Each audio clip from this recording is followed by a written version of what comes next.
ज्या व्यक्तींच्या नावाचे पहिले अक्षर रा री रू रे रो ता ती तू किंवा ते पासून सुरू होत असेल त्यांची राशी असते तूळ। ही राशी चक्रातील 7वी राशी असून चिन्ह तराजू आहे। शुक्र ग्रह या राशीचा स्वामी आहे आणि यामुळेच ही रास कफ प्रवृत्तीची असते।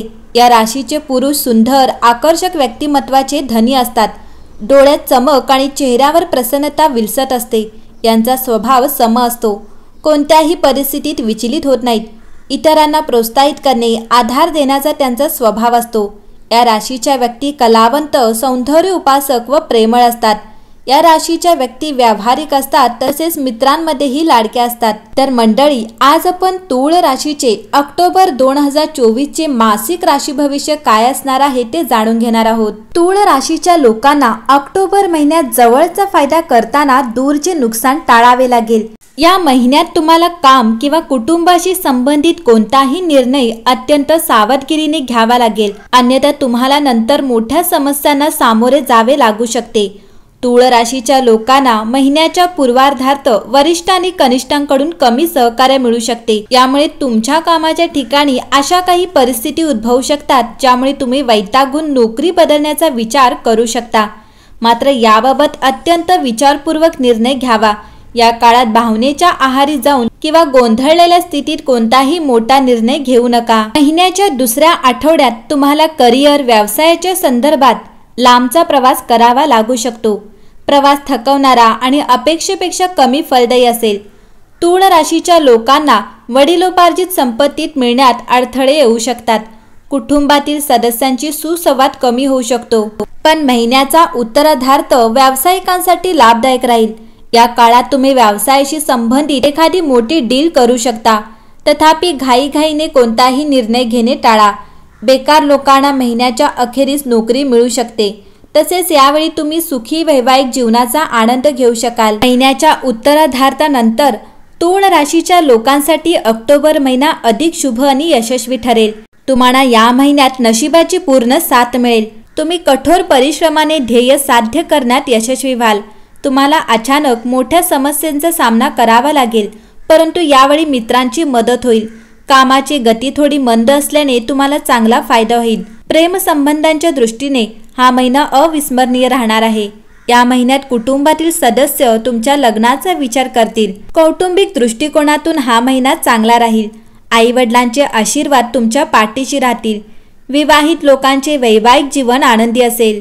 जर करिअर बद्दल बोलायचे झाले तर नोकरीमध्ये सुरुवातीचा हा काळ खूप व्यस्तता असेल आणि तुमची धावपळ वाढवेल आणि सतत एकाच ठिकाणी काम करणे थोडे कठीण जाईल, परंतु तुम्ही तुमची मेहनत सुरूच ठेवाल। व्यवसाय करणाऱ्या लोकांना सहलीवर जाण्याची संधी मिळेल आणि त्यांना आनंद सहलीद्वारे व्यवसायात चांगले परिणाम मिळू शकतील।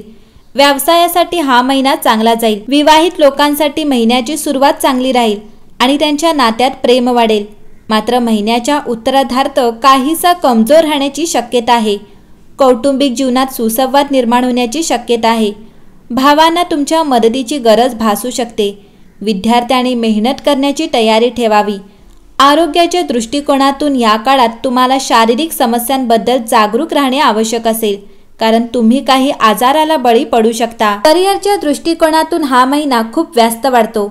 6व्या घराचा स्वामी गुरु संपूर्ण महिनाभर 8व्या भावात राहील आणि 9 ऑक्टोबर पासून प्रतिगामी अवस्थेत प्रवेश करेल। राहू महाराज 6व्या भावात विराजमान असतील, तर महिन्याच्या सुरुवातीला सूर्य, बुध आणि केतूही 12व्या भावात विराजमान असतील। यामुळे तुमची नोकरीतील व्यस्तता वाढेल आणि तुमच्यावर कामाचा ताणही वाढेल। तुम्ही आव्हानांना घाबरत नाही, तुम्ही जीवनातील संतुलनाला महत्त्व देता। यामुळे तुम्ही तुमचे काम योग्य वेळी आणि योग्य पद्धतीने पूर्ण कराल। नोकरीत तुमची स्थिती चांगली राहील आणि लोक तुमच्या कार्यक्षमतेची प्रशंसा करताना थकणार नाहीत। महिन्याच्या सुरुवातीला तुम्हाला व्यवसायाच्या संदर्भात प्रवास करावा लागू शकतो। व्यवसायात नवीन व्यावसायिक संबंध प्रस्थापित होतील, ज्यामुळे तुमच्या व्यवसायात चालू असलेल्या समस्यांचे निराकरण होईल आणि तुमच्या व्यवसायाला गती मिळेल। 20 ऑक्टोबर पासून मंगळ कर्क राशीतून तुमच्या 10व्या घरात प्रवेश करेल।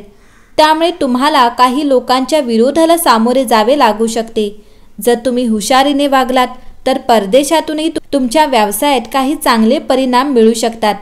महिन्याच्या सुरुवातीला व्यावसायिक भागीदारीशी तुमचे संबंध चांगले राहतील, परंतु महिन्याच्या उत्तरार्धात त्यांना काही समस्यांना सामोरे जावे लागू शकते, त्यामुळे सावधगिरी बाळगा। महिन्याच्या सुरुवातीला शुक्र महाराज पहिल्या भावात बसून तुमच्या सप्तम भावात दिसल्याने तुमचा व्यवसाय नवीन उंचीवर नेण्यात मदत होईल आणि तुम्हाला तुमच्या व्यवसायासाठी आवश्यक असणारी सर्व सुखसोयी मिळतील। त्यानंतर 10 ऑक्टोबर पासून बुध तूळ राशीत प्रवेश करेल आणि तेथून तो पूर्णपणे तुमच्या सप्तम भावात प्रवेश करेल। यामुळे तुम्हाला तुमच्या व्यवसायाच्या संदर्भात सरकारी क्षेत्राकडूनही मदत मिळेल आणि तुमच्या बुद्धिमत्तेच्या जोरावर तुम्ही तुमचा व्यवसाय यशस्वी करण्यात यशस्वी होऊ शकता। संपूर्ण महिन्यात प्रतिगामी शनी 5व्या घरातून तुमच्या 7व्या घराकडे पाहिल, ज्यामुळे तुम्हाला वेळोवेळी आव्हानांना सामोरे जावे लागू शकते, परंतु तुम्ही या आव्हानांकडे दुर्लक्ष करू नका, तर त्यांचा सामना करून पुढे जावे। महिन्याच्या उत्तरार्धानंतर तुमची आर्थिक स्थिती सुधारायला सुरुवात होईल, पण दुसरीकडे 6व्या भावात राहू महाराज संपूर्ण महिनाभर 8व्या भावात कुरु महाराज आणि 12व्या भावात सूर्य, केतू आणि बुध असल्यामुळे सुरुवातीस महिन्याच्या सुरुवातीला अतिरिक्त खर्च होईल। तुमच्यावर खर्चाचे ओझे असेल जे तुम्हाला त्रास देऊ शकतात आणि यामुळे तुम्हाला अनेक बाबतीत असहाय्य वाटेल, कारण घरातील गोष्टी तुमच्या नियंत्रणाबाहेर असू शकतात। तथापि 20 ऑक्टोबर पासून मंगळ 10व्या भावात प्रवेश करत असल्याने 10 ऑक्टोबर पासून बुध राशीत प्रवेश करत आहे आणि 17 ऑक्टोबर पासून सूर्य देखील तूळ राशीत प्रवेश करत असल्याने तुमच्या खर्चाच्या समस्या हळूहळू कमी होतील। तो पूर्णपणे नाहीसा होणार नाही, पण तो नक्कीच कमी होईल। याशिवाय 13 ऑक्टोबर पासून शुक्र तुमच्या दुसऱ्या घरात जाईल, यामुळे तुमची आर्थिक स्थिती सुधारेल, तुमची बँक शिल्लक वाढेल आणि तुम्ही आर्थिक आघाडीवर यशस्वी व्हाल। व्यावसायिक सहलींद्वारे व्यवसायात प्रगती होण्याची शक्यता आहे, ज्यामुळे तुम्हाला आर्थिक फायदा होईल। हा महिना कौटुंबिक स्थितीत अनुकूलता असल्याचे दिसत आहे। शुक्र महाराज स्वतःच्या राशीत विराजमान होणार असल्यामुळे तुमच्या मनात सर्वांबद्दल प्रेमाची भावना निर्माण होईल आणि सर्वांशी चांगले वागाल।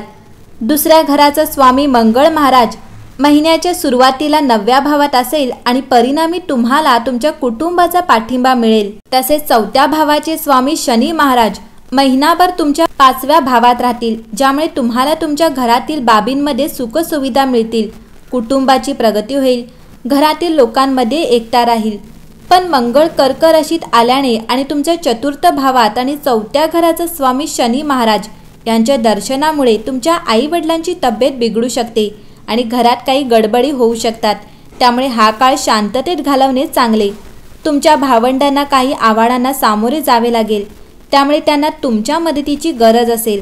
अशा परिस्थितीत त्यांना साथ द्या, कारण ते तुमचे नैतिक कर्तव्य आहे आणि त्यामुळे तुमच्यातील नात्यात गोडवाही वाढेल। या महिन्यात शनिवारी शनी चालीसाचे पठण तूळ राशीच्या लोकांनी अवश्य करावे। याशिवाय श्री हनुमानजींच्या मूर्तीसमोर चमेलीच्या तेलाचा दिवा लावा आणि 7 वेळा श्री बजरंग बाणाचा पाठ करा। कठीण समस्यांपासून मुक्ती मिळविण्यासाठी सावलीदान करणे चांगले। शुक्रवारी तुमच्या अनामिकेत उत्तम दर्जाचे ओपल रत्न धारण केल्याने तुम्हाला सर्व प्रकारचे आनंद मिळण्यास मदत होईल।